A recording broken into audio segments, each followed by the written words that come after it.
Ну так долго можешь мешать. Значит, где-то застряло в горле. Тихо.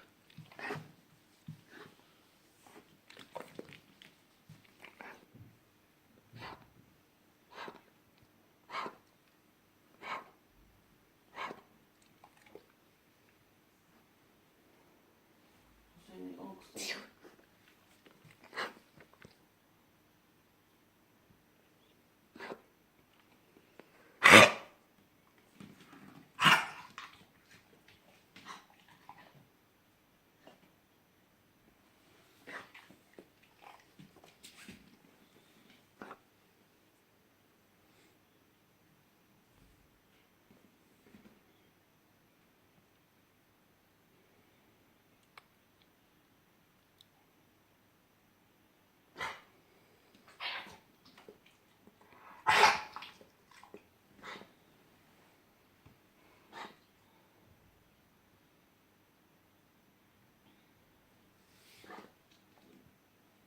Просто все чаще, больше.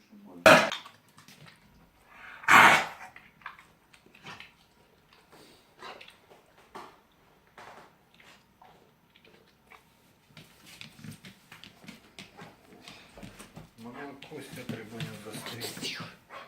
От какой? Я остановлю просто.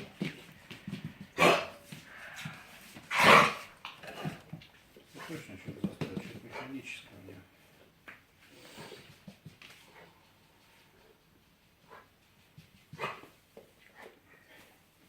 Грейск.